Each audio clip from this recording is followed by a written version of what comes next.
So you want to be a farmer, eh? Want to plow the earth and plant the seeds that you've got laying around? If so, you've come to the right place. Farming is one of the most lucrative professions when it comes to your long-term survival in Project Zomboid, as it provides you with an abundant amount of renewable food resources, if you've got a green thumb. Let's get started, shall we?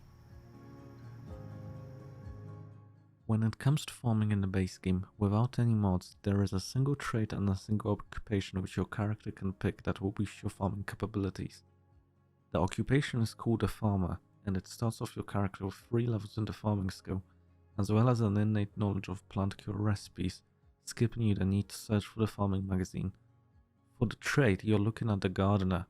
This trait will cost you 4 points, but in return you will get a single level of farming, as well as the innate knowledge of plant cure recipes. As is normal in the base game, any amount of farming levels your character starts with will later translate into an XP modifier for the skill, so picking one or both of these options for your character can drastically speed up how fast you can progress and level up your farming skill.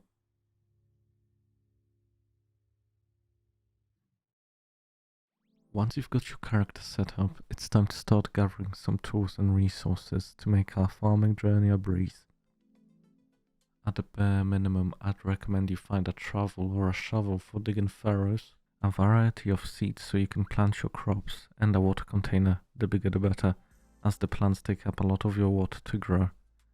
With just these 3 items you can be on your way to becoming a professional farmer. If you're looking to be an even more efficient farmer, you can also keep a lookout for watering cans, the largest water container in the game, NPK fertilizer, an item that speeds up your plant's growth stage, gardening spray can, an essential crafting component in plant cure recipes, cigarettes and milk, the other part of plant cure recipes, and a farming magazine, the recipe book that teaches you plant cures, unless you already know them from being a farmer or gardener.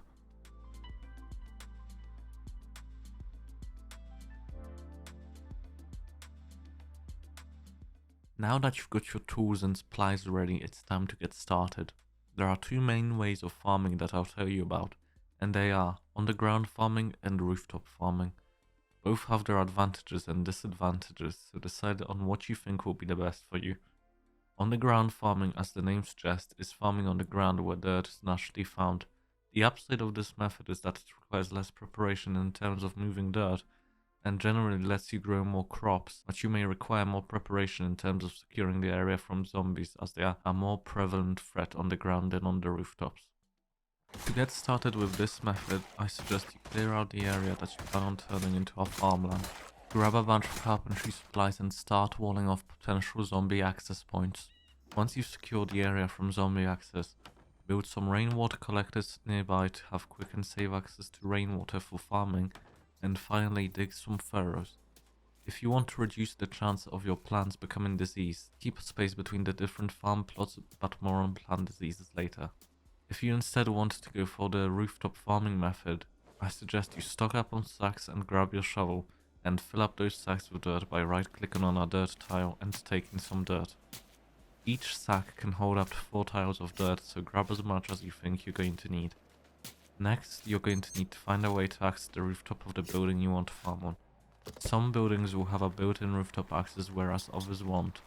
If that's the case, you're going to need to build stairs using your carpentry skills to access that area instead. Once you're on the roof, I'd suggest you build a rainwater collector to have a quick and easy access to water, and then right-click on the roof and spill out however much dirt you want. Now dig the furrows, but same as last time, if you'd like your plants not to spread disease between each other, keep a tile distance between them.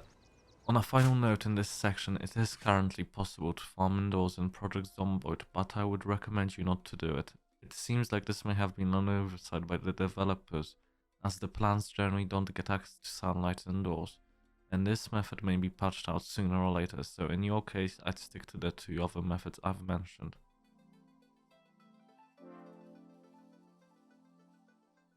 Now that you've prepared the area you are going to be farming in, it's time to actually plant your seeds. Grab those seeds that you've been saving up and right-click sow seeds on the furrow tiles. Your character will then proceed to plant the seeds, and you're basically 99% of the way there. Now what you need to do is grab your watering can, fill it up with water if it isn't full already, Right click on your crop tiles and water your freshly placed crops with 50 units of water. Why 50? That's because most plants require at least 50 water units to start growing. Once you've done that, change your watering amount to 5 or 10 units and keep watering your plants until they say well watered. On the screen I'll put a table of different plant specifications so that you can cross-reference how much water each crop will need. Notice that carrots and radishes have maximum water levels, so make sure you don't go over that amount when watering them, or else you'll risk the chance of killing them. At this point you just need to wait and check on your plants every once in a while to top them up with water if need be. This process will take anywhere from between 10 in-game days to 28 in-game days, depending on what plant you've planted. If you want to speed up this number, you can use the NPK fertilizer I've mentioned earlier. Every time you use it, it will remove 20 hours of the current growth cycle of the plant, but beware, because if you use too much fertilizer, usually around 4 or 5 times on a single plant, you will kill it, so be liberal with the usage. Once your plant reaches the ready to harvest or blooming growth stage, you can harvest it as the name suggests, but I'd recommend you wait a couple more days as most plants have a seed bearing stage which will allow you to harvest not only your crop spores, but also additional seeds so that you can replant your crops.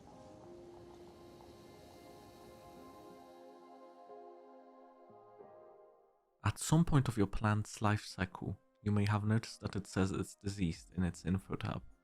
Currently in Project Zomboid, there are 3 types of disease a plant can catch. They are mildew, insecticide, and devil's water fungi.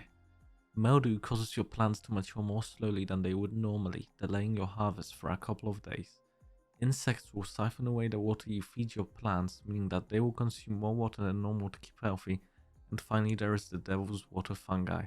This disease reduces your plant's yield considerably.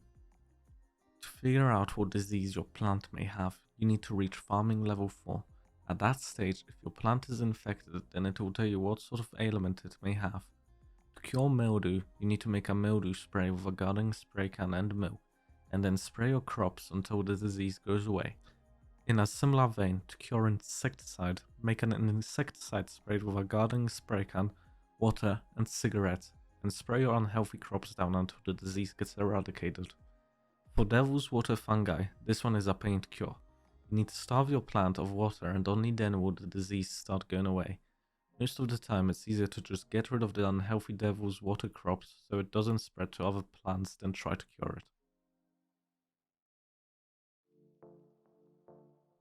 That's gonna be it for this video. I hope you've learned something when it comes to farming in Project Zomboid. If you did, consider leaving a like and subscribe as it goes a long way to motivate me to keep making this content.